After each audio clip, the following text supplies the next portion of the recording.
Bet one, bet 'em all. This is Sprawl and Colin. I'm your host, C. Rich. We're going to do UFC 192 betting advice and predictions.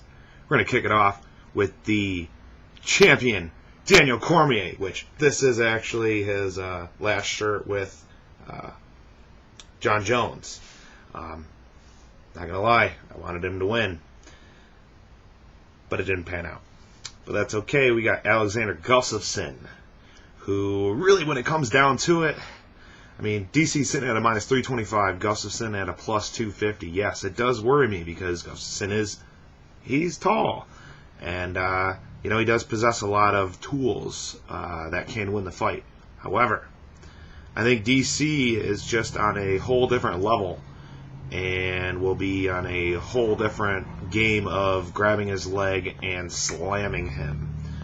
He's not as stocky as Rumble, and he's not as good at takedown defense as John Jones either. So, I do see Daniel Cormier and still UFC heavyweight champion.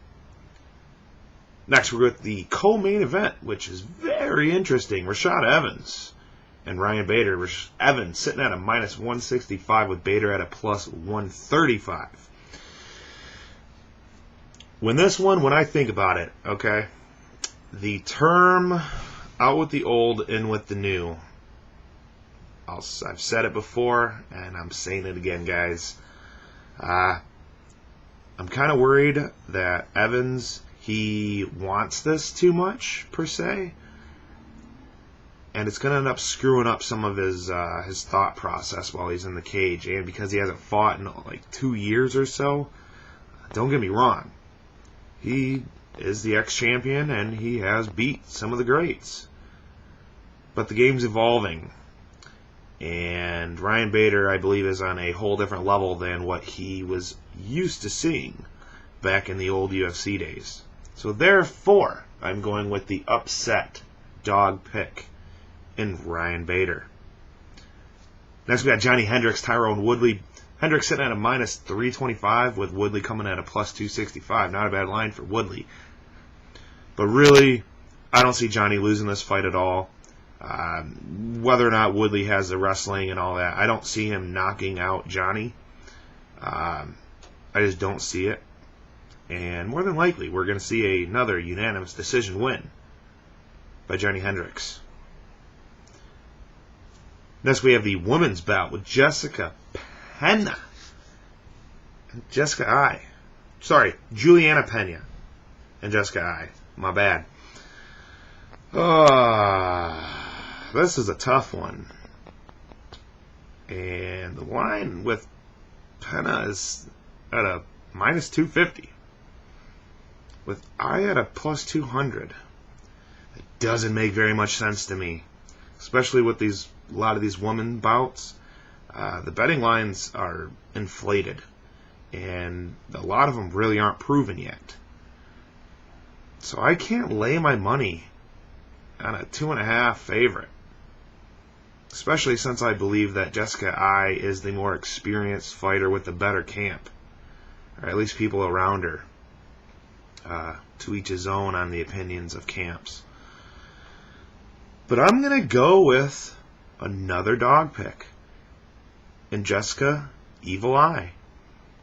I think she's going to end up getting this one done, whether it's a split decision or not. I mean, she did get a split against Alexis Davis, and she held her own against Misha. Pena hasn't had any opponents of that caliber, even close. Therefore, I'm going to take her with the dog pick and Evil Eye.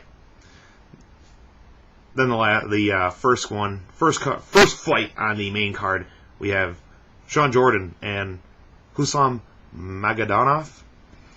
Huslan sitting at a minus 155 with Jordan at a plus 125, which the line's actually gone down a little bit for Jordan. When it comes to heavyweights, and you have a heavyweight that always gets decisions, that can mean a couple things. A, maybe he's not a finisher. B, maybe the people he's fighting were really tough and just hard to finish. Or C, He just is not a finisher, and he's just a big guy. And he hasn't fought anyone with actual punching power. Because Josh Copeland and, you know, the other guy that he fought, I'm blanking on the name, they weren't punchers. Was it Vitor Pesta? Jordan has knocked people out that do have chins. I do like a finisher when I am putting my money on a heavyweight. Therefore, I do believe Sean Jordan will pull up another upset. And that is 3 out of 5. Dogs on the main card, I'm picking. All right, well, hey, thanks guys for watching. We actually just hit over 500 viewers, followers on Twitter, and I'm still waiting for that number 50 subscription spot. So hey, why don't you make it happen? Don't forget to like the page as well, forever and always. Don't blow your bankrolls, and always have fun, guys.